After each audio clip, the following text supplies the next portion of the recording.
Olá, processualistas, muito bom dia, boa tarde ou boa noite, dependendo do horário em que você estiver assistindo a este vídeo. A temática que nós vamos trabalhar de hoje é a petição inicial.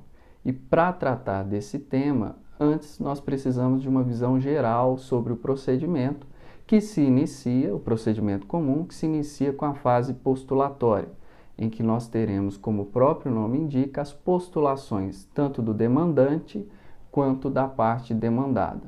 E aí, como essa etapa ela gera uma grande confusão, um grande volume de informações, porque elas vão apresentar fatos, fundamentos, eventualmente provas pré-constituídas, nós temos uma segunda etapa de organização do processo chamada de saneamento. Nesta fase, o juiz organiza as arestas, apara as arestas, eventuais vícios, analisa as provas formuladas pelas partes, preparando o procedimento para seguir para uma terceira etapa, em que haverá a produção das provas, chamada fase instrutória.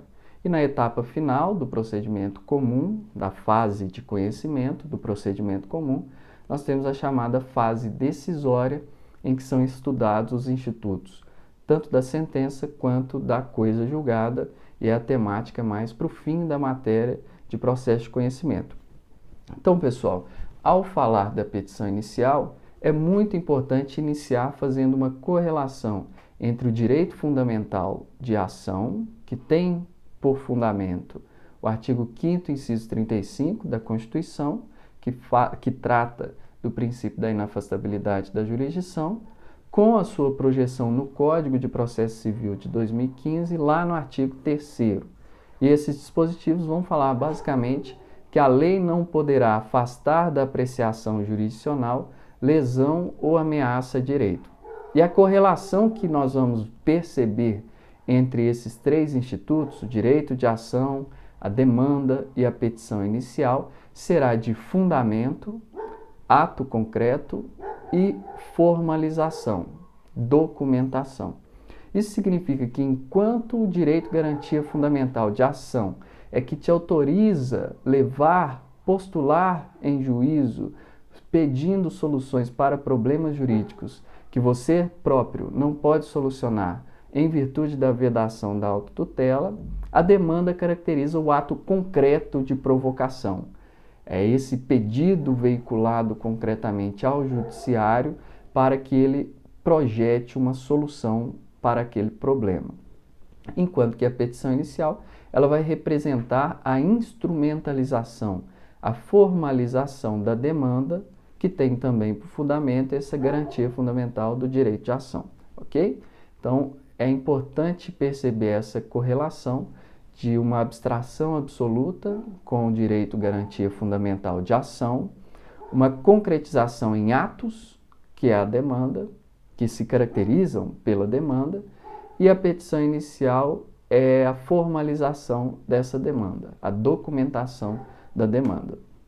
Então, pessoal, seguindo aí, vocês vão pegar no artigo 312 a definição de que o procedimento ele se inicia, ele se forma a partir da propositura da demanda com o protocolo da petição inicial. Este marco é muito importante porque ele vai definir, principalmente em relação ao autor, o marco da litispendência. Mas o 312 ele precisa ser lido conjuntamente com o artigo 240 do próprio Código de Processo Civil, que vai estabelecer alguns efeitos decorrentes da propositura da ação, e mais que isso, ele vai indicar que em relação ao réu, esses efeitos de constituir mora o devedor, tornar litigiosa a coisa, caracterizar a litispendência em relação ao réu, só ocorrerá no caso de citação válida. E aqui já vem uma observação importante. O Código, no artigo 240, ele estabelece que a citação tem que ser válida, o ato em si. Embora reconheça que o juízo, o órgão jurisdicional que determinou a citação, não seja competente. Então, o ideal é que seja o órgão competente determinando a citação. Mas caso o órgão seja incompetente e, apesar disso, a citação seja válida, nós teremos aí a produção dos efeitos, tanto em relação ao autor, quanto em relação ao réu. Beleza? Lembrando também que o parágrafo 1º desse artigo 240 prevê lá que a interrupção da prescrição ela se dá com o despacho do juiz que determina a citação, aquele que admite a regularidade formal da demanda e, a partir disso, determina a citação. E o que é importante lembrar? Que, apesar da interrupção da prescrição somente ocorrer com esse ato, o despacho do juiz que determina a citação, os efeitos da interrupção retroagem à data da propositura da ação que ocorre com o protocolo da petição inicial. Okay? Então, feitas essas observações iniciais, partimos diretamente para a análise dos requisitos da petição inicial e para quem está acompanhando aí nos slides de apoio, nós temos lá uma conjugação de dispositivos que vão definir quais requisitos são esses. São o artigo 319, o artigo 77, inciso 5 do Código de Processo Civil e também, nas hipóteses em que o advogado atua em causa própria, o artigo 106, inciso 1 do Código de Processo Civil. Bom, petição inicial, pessoal, o que é petição? Como que nós podemos conceituar este ato jurídico processual? Doutrina costuma apelidar a petição inicial de instrumento da demanda. É a documentação que representa os elementos integrantes do ato demanda. Quais são esses elementos? Partes, causa de pedir e pedido. De acordo com a doutrina tradicional e majoritária, são esses os elementos que integram a demanda e que são representados, instrumentalizados por uma petição inicial. E um conceito mais completo, nós podemos caracterizar ou conceituar a petição inicial como um ato jurídico processual elaborado em regra por agente que possui capacidade postulatória, necessariamente no vernáculo, em português, na língua tradicional do país, e que tem por objetivo expor os elementos que integram a demanda, identificando quais são as partes vinculadas àquela relação jurídica afirmada em juízo, qual é a causa de pedir, integrada pelos fatos e pelos fundamentos jurídicos, e quais são os pedidos, as providências jurisdicionais pretendidas pela parte. Esse, então, é o conceito que nós podemos estabelecer a título de introdução à nossa temática, beleza? A petição inicial ela tem por funções alguns efeitos muito importantes. Romper a inércia da jurisdição. Nós já sabemos que uma das características fundamentais dessa função do Estado é a sua inércia. O Estado, o juiz, somente em regra atuará mediante provocação das partes. A identificação da demanda também é uma das funções da petição inicial e ela também projeta todos aqueles efeitos que eu mencionei anteriormente e que estão descritos principalmente no artigo 240 do Código de Processo Civil. Então, ingressando especificamente nos requisitos da petição inicial, nós vamos encontrar no artigo 319, inciso 1 do Código de Processo Civil, a exigência de indicação e identificação precisa do juízo a que é dirigida a petição inicial. Existe uma pequena polêmica na doutrina a respeito da qualificação desse endereçamento para o juiz, o agente público investido daquela atividade jurisdicional em um determinado órgão, ou ao juízo, que representa o próprio órgão jurisdicional. Então é muito importante que vocês se recordem dessa diferenciação. O juiz é o agente público incumbido de desenvolver pessoalmente aquela atividade de Estado, a atividade jurisdicional. O juízo é o órgão, é aquele complexo de competências que é distribuído, que é formatado por regras previamente estabelecidas e que vão desenvolver, a partir dos seus agentes, a atividade jurisdicional, ok? Então, os juízos vão constituir os órgãos. E os juízes integram os órgãos jurisdicionais para dar concretude a essa atuação.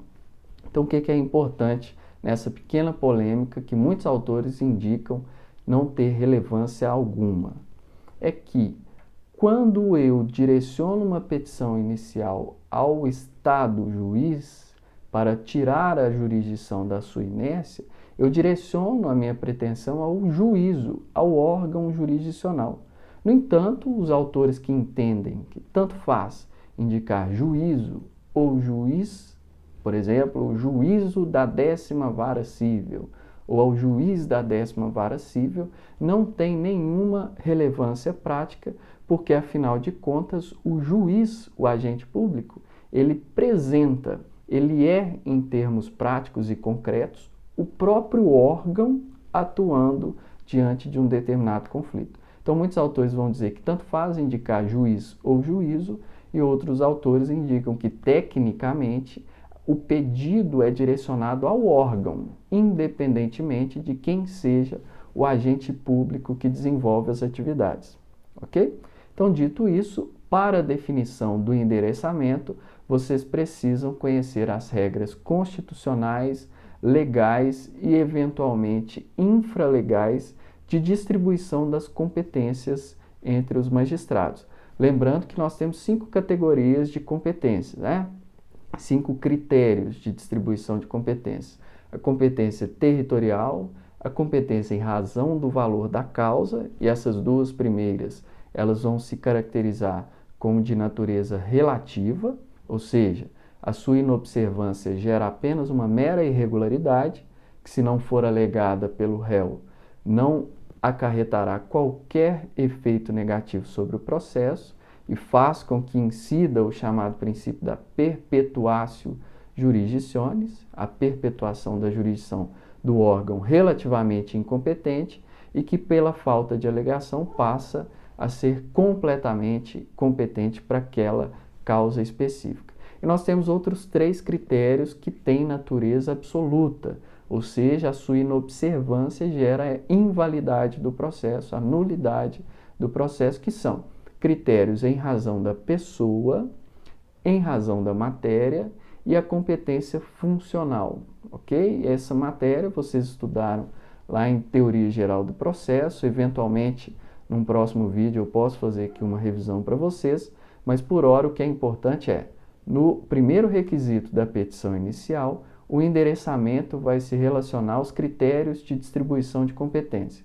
Eu devo endereçar a petição inicial para o juízo competente para analisar o problema concreto que eu submeto à apreciação jurisdicional. O segundo requisito, ele trata da qualificação das partes. Então, ao postular em juízo, formalizando a petição inicial, eu tenho que indicar, de acordo com 319, inciso 2, os nomes, os prenomes, o estado civil, a existência de união estável, a profissão, o número de inscrição no CPF ou no CNPJ, caso seja pessoa jurídica, o endereço eletrônico, o domicílio e a residência, tanto do autor quanto do réu. Pessoal, esses requisitos relacionados à qualificação das partes, eles têm por objetivo, em primeiro lugar, identificar precisamente quem é autor, quem é réu, e, além disso, em relação ao réu, esse requisito cumpre uma finalidade muito importante, que é viabilizar a sua citação. Eu só posso realizar a citação adequadamente se eu tiver todos os elementos, especialmente o endereço e o nome completo de qualificação do réu, ok? O que é importante em relação a isso? Vocês vão observar que os parágrafos 1º, 2º e 3º do próprio artigo 319 vão se dirigir a situações em que eu tenho uma dificuldade em expor principalmente os dados do réu, do demandado. Por quê? Em muitos casos, eu posso ter, às vezes, o nome da parte, o endereço em que ela pode ser localizada, mas eu não tenho o endereço eletrônico, eu não tenho o número de CPF dessa parte, eu não sei qual é a filiação dela, etc. E o Código de Processo Civil estabelece, também com fundamento no princípio da cooperação processual, que o juiz deve colaborar com a parte autora, formulando ofícios e adotando medidas, principalmente em cadastros públicos, mediante requisições de informações a outros órgãos acerca desses dados para viabilizar o desenvolvimento e a instauração completa da demanda. Tá? Então é muito importante saber disso, que a dificuldade na obtenção desses dados pelo autor não pode servir de fundamento para que a demanda não prossiga, para que a demanda não se instaure corretamente, porque o juízo deve colaborar com a parte para a obtenção desses dados e, além disso, o Código estabelece que sempre que se tornar excessivamente onerosa a obtenção desses dados e, apesar disso, for possível realizar a citação da parte ré, da parte demandada, a petição inicial não pode ser indeferida. Beleza? A ideia é a seguinte: eu preciso qualificar as partes. Não tenho todos os dados? Compete ao órgão jurisdicional adotar os meios necessários para que essa burocracia não se coloque como um obstáculo ao acesso à jurisdição e, a partir disso, eu consiga desenvolver regularmente essa demanda. Lembrando que a citação válida ela é um pressuposto processual de validade do processo. Sem ela, o processo é inválido e pode ter declarada a sua nulidade. Beleza? Então, na qualificação das partes, eu tenho, tanto quanto possível, que indicar todos os dados, tanto do autor quanto do réu, e em caso de ausência desses dados, por ignorância, falta de conhecimento ou falta de acesso, incumbe ao órgão jurisdicional cooperar com o autor para a obtenção desses dados, lembrando que a possibilidade de citação em detrimento da completude dos dados não pode inviabilizar o prosseguimento da demanda. Tá? Cabe ao oficial de justiça, por exemplo, quando realizar a citação do réu, complementar as informações que até então não estavam presentes nos autos por desconhecimento ou falta de acesso. Tranquilo? Essas são as observações em relação ao requisito número 2.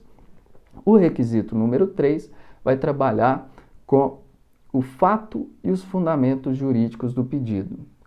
Isso, pessoal, essa conjugação de fato e fundamentos jurídicos do pedido gera o que nós chamamos de causa de pedir. A causa de pedir compõe-se, portanto, dos fatos e dos fundamentos jurídicos do pedido.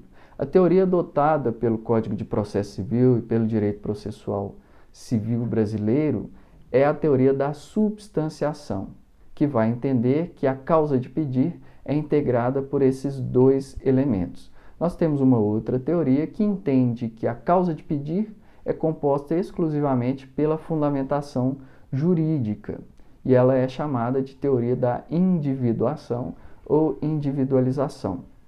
Outra observação prévia, antes de nós definirmos o que são fatos e o que são fundamentos jurídicos, diz respeito a uma classificação que a doutrina traz e que a jurisprudência encampa entre causa de pedir próxima e causa de pedir remota.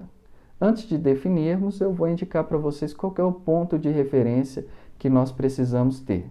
E ele é o momento em que nós postulamos em juízo. Logo, se eu analiso se a causa de pedir é próxima ou é remota, com base nesse critério, o momento em que eu postulo em juízo, eu vou qualificar como remota ou como remotos os fatos e como causa de pedir próxima os fundamentos jurídicos. Isso porque os fatos são aqueles acontecimentos concretos que já estão no passado, já estão num ponto remoto daquele momento em que eu postulo em juízo. Enquanto que a causa de pedir próxima, caracterizada pelos fundamentos jurídicos, elas vão se relacionar àqueles elementos utilizados com base no ordenamento jurídico para justificar a minha postulação. Vai se relacionar às consequências jurídicas daqueles fatos. Logo, essas consequências estarão mais próximas do momento em que eu postulo em juízo. Beleza? Então, pessoal, para quem gosta de anotar, nós podemos qualificar os fatos como aqueles acontecimentos, as circunstâncias concretas que envolvem o problema jurídico levado ao conhecimento do Poder Judiciário, enquanto que os fundamentos jurídicos, eles consistirão em uma explicação, uma dedução à luz do ordenamento jurídico, e aqui vocês devem se lembrar daquela noção de subsunção, adequação dos fatos às normas jurídicas. Na fundamentação jurídica, nós vamos desenvolver um raciocínio escrito a respeito dessa subsunção, uma descrição detalhada das consequências jurídicas daqueles fatos à luz do ordenamento jurídico, para demonstrar quais são os efeitos, quais são as consequências que decorreram daquela situação narrada anteriormente. Ok? Então, os fundamentos jurídicos, eles vão se relacionar a essa ideia de subsunção, essa ideia de demonstração, de adequação da minha hipótese concreta àquelas consequências jurídicas que o ordenamento jurídico prevê. Beleza? E é muito importante vocês anotarem também, a título de observação, que fundamento jurídico não se confunde com fundamentação legal.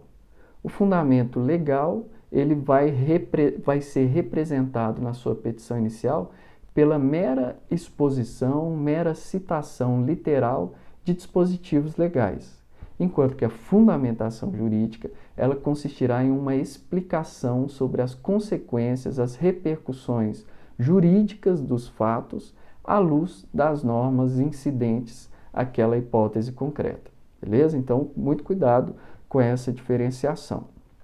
Beleza? Então, vamos seguindo. Próximo tópico da petição inicial, inciso 4 do artigo 319, nós teremos o pedido com as suas especificações. O que é o pedido, pessoal? É a formulação de modo bem determinado e bem definido das providências que eu pretendo obter ao ajuizar uma demanda perante o judiciário. Tá? Então, pelo que está anotado aí no slide número 9, disponibilizado para vocês, o pedido que se caracteriza pela especificação e delimitação pelo autor da pretensão deduzida em juízo. Eu vou explicar para o juiz o que eu pretendo e qual é a solução que eu quero obter com aquela hipótese. É muito interessante fazer aqui uma pequena relação entre os fatos, os fundamentos jurídicos e os pedidos, porque se nós pensarmos bem, os fundamentos jurídicos eles vão ser uma ponte entre os fatos e os meus pedidos. Vejam só, se nos fatos eu narro a situação concreta, as circunstâncias, aqueles acontecimentos concretos que se verificaram numa determinada relação jurídica para o magistrado, com a fundamentação jurídica eu explico à luz do direito quais foram as repercussões daqueles fatos e com os pedidos eu faço a formulação da minha providência, aquela solicitação da providência jurisdicional que eu pretendo obter a partir da postulação. Então, os fundamentos jurídicos explicam as repercussões dos fatos e justificam a formulação dos pedidos. É isso que vocês devem perceber quando estiverem elaborando uma petição inicial, especialmente. E o pedido ele vai se fracionar aqui na sua formulação prática, na sua redação, em dois elementos. O pedido imediato, que é aquele que eu quero de imediato, agora, no ambiente em que eu estou, que é um ambiente processual. Logo, o pedido imediato ele vai se relacionar à providência técnica jurisdicional que eu quero obter com aquela decisão, com uma determinada decisão, e o pedido mediato. O pedido mediato que se representará como o bem da vida pretendido pela parte. Ok? Então, pedido imediato vai se vincular a um aspecto processual. Pedido mediato vai se vincular a um aspecto de direito material. É o bem da vida que eu quero obter a partir da providência jurisdicional. Isso pode ser representado, por exemplo, numa ação de cobrança, pela seguinte frase: julgo procedente o pedido para. Essa providência processual caracteriza-se como a providência relacionada ao pedido imediato. para condenar o réu a pagar a quantia de R$ 1.000 em favor da parte autora, e aí essa segunda parte já vai se representar como pedido imediato, ok? Lembrando que, de acordo com o artigo 322, o pedido tem que ser certo, tem que ser expresso e precisa ser determinado. A certeza, ela vai se caracterizar pela indicação do que eu quero. É a definição precisa dos elementos concretos da obrigação que eu quero que seja imputada ao réu. Então, é a definição do que. Enquanto que a determinação, ela já vai se relacionar ao quanto, a qual a extensão daquilo que eu quero.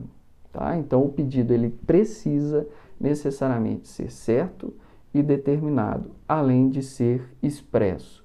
Em relação a esse último ponto, é importante lembrar que não há admissão da figura do pedido implícito, ou seja, aquele que decorreria da minha argumentação, apesar de eu não ter formulado de modo claro, específico, na petição inicial. O Código de Processo Civil veda essa hipótese e apenas ressalva que, embora não tenha havido pedido, o juiz condenará o réu ao pagamento dos ônus sucumbenciais, custas, honorários advocatícios e também incluirá na condenação, independentemente de pedido, juros e correção monetária.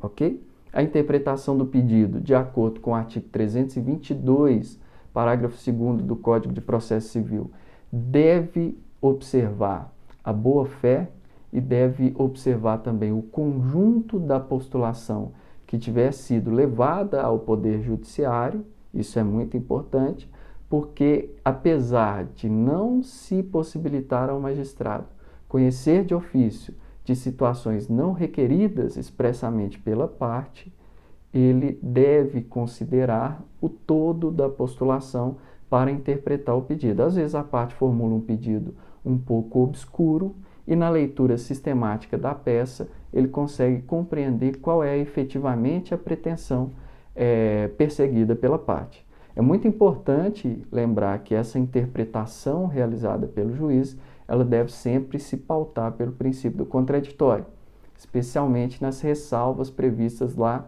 nos artigos 9 e 10 do CPC, que indicam especificamente que o magistrado não pode decidir em grau algum de jurisdição a respeito de um fundamento sobre o qual as partes não tiveram oportunidade de se manifestarem, salvo as exceções legais, nos casos em que ele pode conceder tutelas liminarmente, nos casos do mandado de pagamento e cumprimento da obrigação nas ações monitórias e outras hipóteses expressamente previstas pela lei.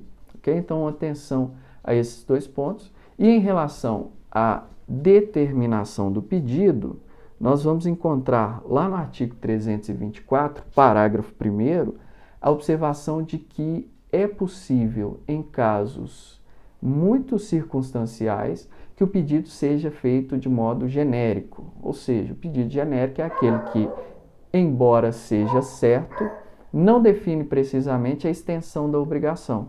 E é isso que nós vamos ter no parágrafo 1º do 324, que diz: é lícito, porém, formular pedido genérico 1. Nas ações universais, se o autor não puder individuar os bens demandados. 2. Quando não for possível determinar desde logo as consequências do ato ou do fato. E 3. Quando a determinação do objeto ou do valor da condenação depender de ato que deva ser praticado pelo réu. Bom, pessoal, a hipótese do inciso 1, ela vai tratar daquelas ações universais, em que eu pleiteio uma providência em relação a uma universalidade de direitos, certo? Então, por exemplo, na ação de petição de herança, eu não vou precisar todos os bens que integram o patrimônio do de cujos, mas peço apenas que o juiz reconheça que eu tenho direito a participar da sua sucessão.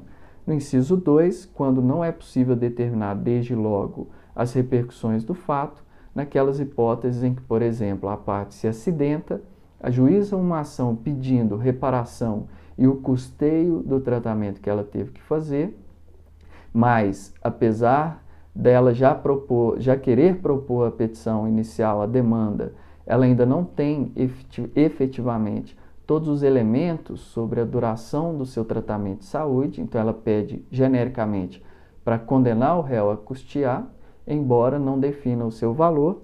E no inciso 3, quando a determinação do objeto ou do valor da condenação depender de um ato que deva ser praticado pelo réu.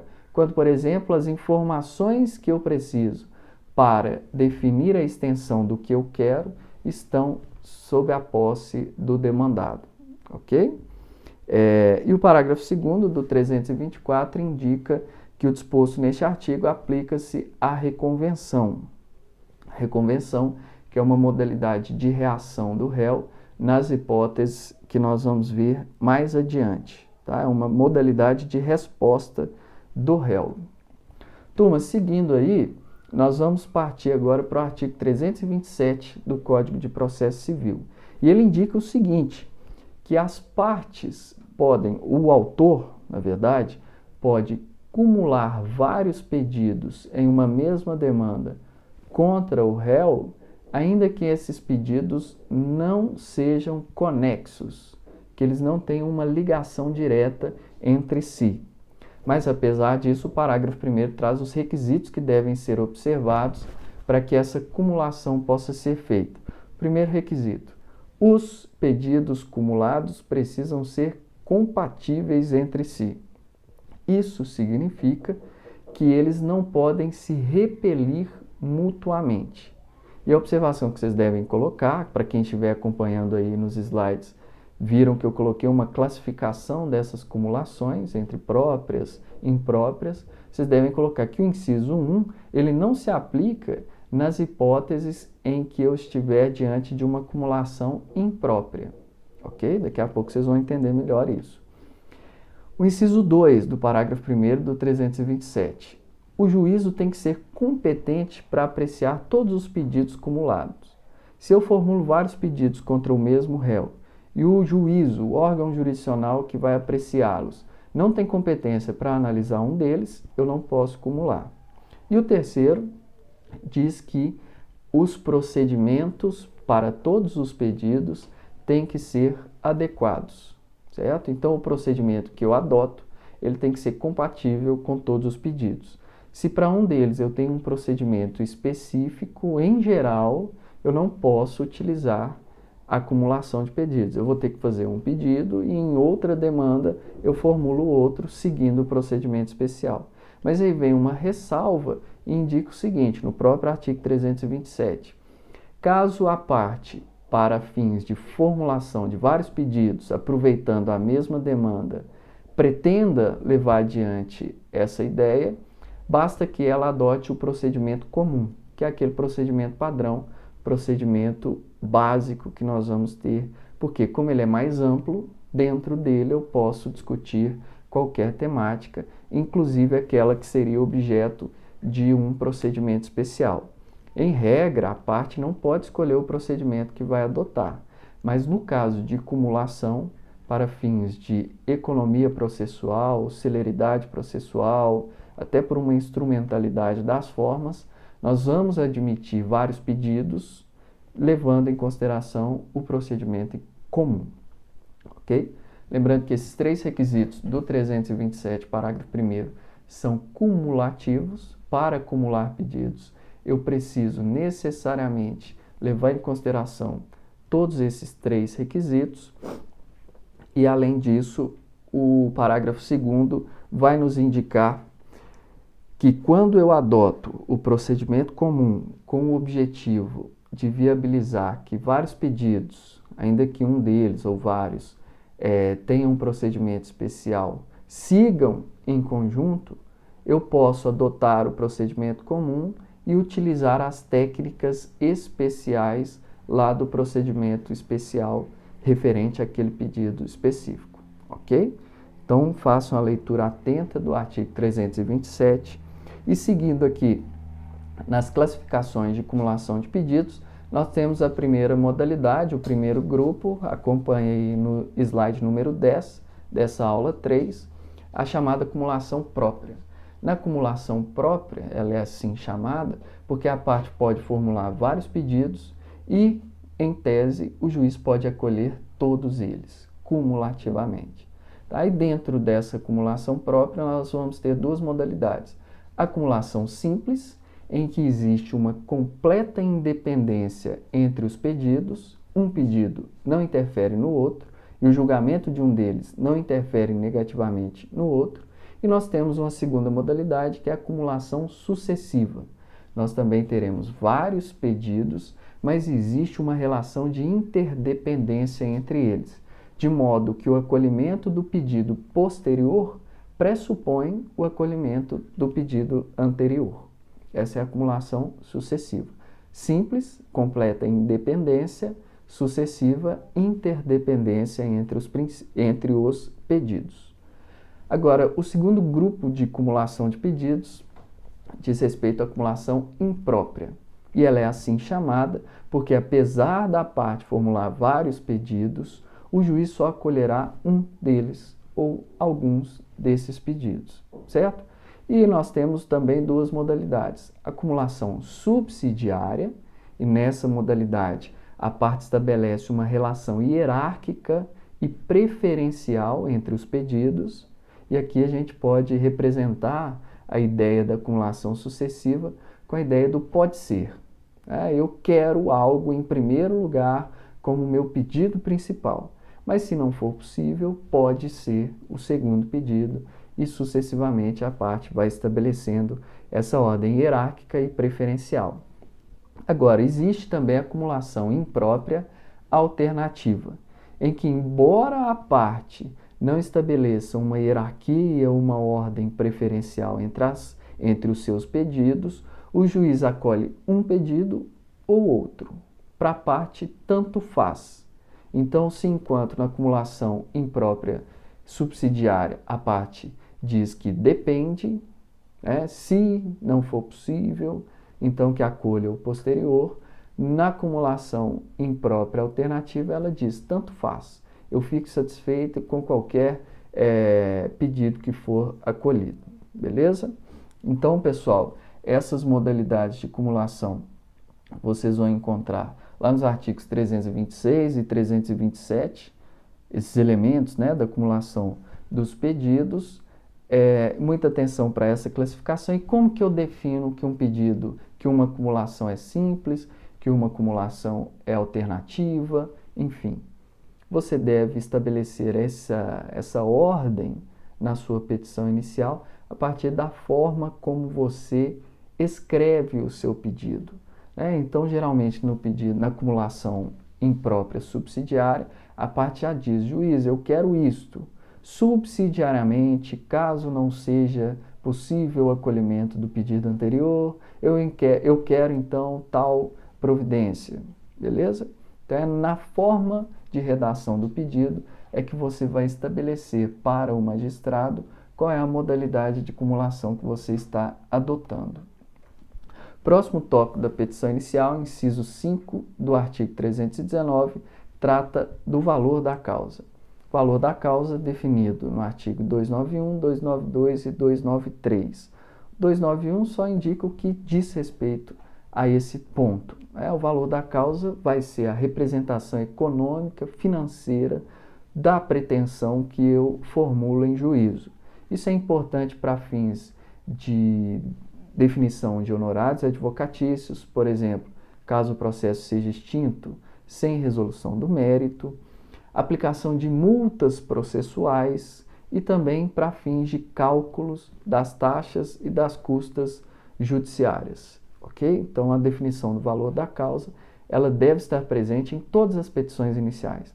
Ainda que o seu pedido não se represente economicamente de modo imediato, você deve indicar a título de referência um determinado valor.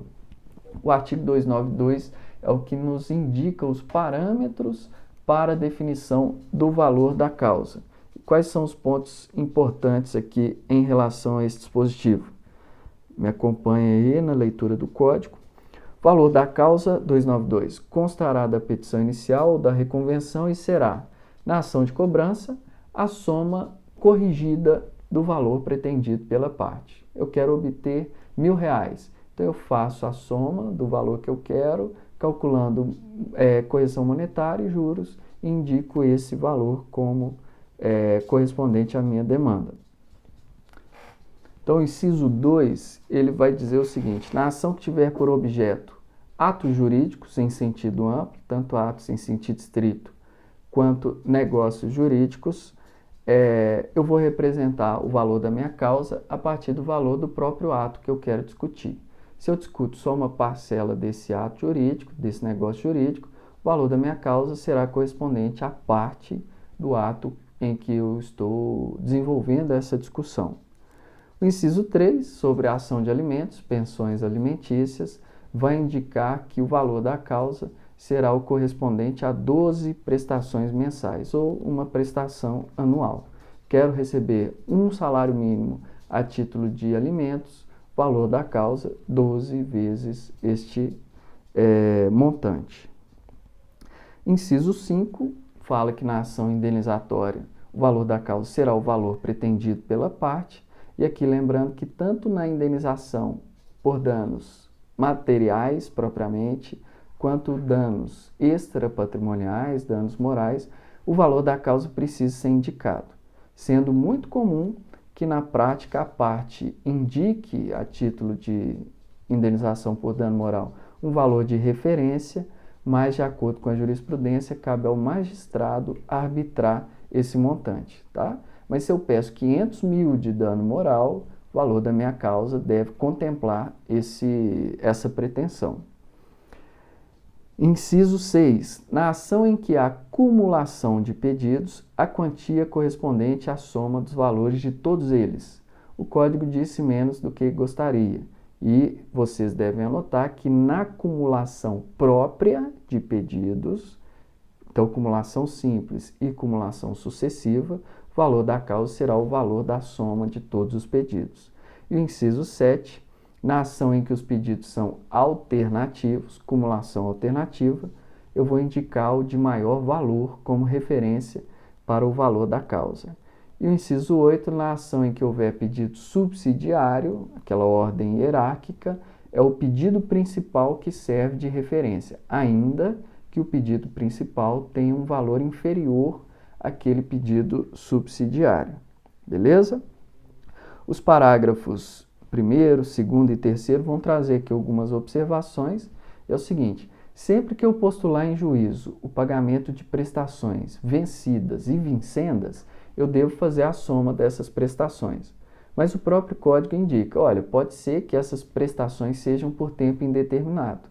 Então ele estabeleceu como parâmetro o seguinte critério: sempre que o valor dessas prestações vincendas não ultrapassar o montante de 12 parcelas, um ano, então eu simplesmente somo com as parcelas vencidas. Agora, se ultrapassa um ano, eu limito a 12 vincendas, mais o conteúdo econômico das parcelas já vencidas. Beleza? Isso vocês vão identificar principalmente no parágrafo 2º. O parágrafo 3º diz que se o juiz verificar que a parte não observou os parâmetros do 292, ele deve determinar de ofício a correção desse valor, e o 293 indica que se o réu identificar que o autor não especificou de modo preciso, de acordo com os critérios do artigo 292, o valor da causa, incumbe a ele, em preliminar de contestação, de defesa, apontar esse equívoco e logo em seguida o magistrado, acolhendo a impugnação ao valor da causa, intima a parte autora para poder indicar ou corrigir esse valor. O próximo tópico da nossa petição inicial diz respeito, no inciso 6, ao requerimento de produção de provas. Esse próximo requisito ele é muito importante porque, de acordo com o Código de Processo Civil, já na petição inicial, a parte deve formular, ainda que genericamente, quais são os meios de prova que ela pretende utilizar para tentar demonstrar os fatos constitutivos do seu direito. É lá na etapa instrutória que essas provas basicamente irão ser produzidas, mas desde a petição inicial ela já deve estabelecer. Bom, Como a parte autora não tem uma noção precisa de quais serão os argumentos do réu e quais serão efetivamente as provas de que ela deverá lançar mão para tentar provar as suas alegações, ela, de modo geral, pode requerer a produção de todas as provas admitidas no ordenamento jurídico e, numa etapa subsequente, lá na fase de saneamento, principalmente, antes da fase de saneamento, né, o juiz intima as partes para especificarem de modo mais preciso quais são efetivamente as provas que elas querem produzir, e na fase de saneamento o juiz defere ou indefere essa produção. Beleza? Então, o que é importante? Na petição inicial já devo indicar, ainda que genericamente, quais são os meios de provas que eu pretendo utilizar para demonstrar as minhas alegações, certo? Lembrando que a prova documental, a prova pré-constituída, ela precisa ser produzida com a petição inicial. Então, eu já entro com a demanda, já apresentando toda a documentação de que eu disponho. Existem algumas ressalvas, por exemplo, em relação a fatos novos e a provas documentais desconhecidas da parte no momento da propositura da ação. Aí, diante dessa ressalva, o Código permite que ela apresente essas provas num momento posterior. Beleza? Pessoal, como nós estamos aí nessa dinâmica diferente de aula, vocês vão perceber alguns ruídos diferentes, né? Do lado da minha casa tem um cachorro que não para de latir, mas eu acredito que não vai atrapalhar o nosso andamento não, tá bom? Depois, se for necessário, eu regravo esses vídeos com dicas mais rápidas para vocês sobre o mesmo conteúdo, beleza? E para finalizar, pessoal, o inciso 7 indica a necessidade do autor de apresentar seu interesse ou não na realização da audiência de conciliação ou de mediação. É o objeto da próxima aula, então eu vou deixar para tratar especificamente dessa temática nessa aula sobre a audiência de conciliação ou de mediação. Mas o que é importante, em regra, a parte tem que indicar na petição inicial se ela tem interesse em comparecer à audiência ou não. Se ela não comparece, existe a previsão, de modo injustificado, existe a previsão de uma multa. E se ela não fala nada, o Código presume que ela pretende comparecer à audiência, tá? Mas isso a gente trata no próximo vídeo. Então, ficam aí essas dicas bem breves sobre a petição inicial. Espero que auxilie vocês a estudarem essa temática que é tão importante. E para finalizar, eu só deixo aqui uma recomendação. Sempre que forem elaborar uma petição inicial, tentem se colocar em primeiro lugar na posição do magistrado, leiam a petição inicial como se magistrados fossem, para ver se ela atende regularmente a todos os dispositivos legais, requisitos legais, e também se ela está adequada a atender a sua necessidade. E também façam uma segunda leitura incorporando lá a mentalidade do advogado do réu, para ver se vocês conseguem achar ali alguma falha ou algum buraco que precisa ser preenchido, e logo em seguida voltem à petição inicial e corrijam esses pontos, tá? Eu acredito que essa dica aí vai auxiliá-los a elaborar uma petição inicial bastante completa, forte, né, e que busque atender aos interesses posteriormente dos clientes de vocês na advocacia, e também atenda aos requisitos que serão avaliados nas provas, seja da OAB, seja em concursos públicos, ok? Então, deixo aqui um grande abraço a todos, ótimos estudos. Para quem ainda não é inscrito no canal, se inscreve aí, dê essa força ao professor. Na medida do possível, eu vou gravar mais conteúdos aqui de dicas gerais para vocês, ok? Então, bons estudos e até a próxima.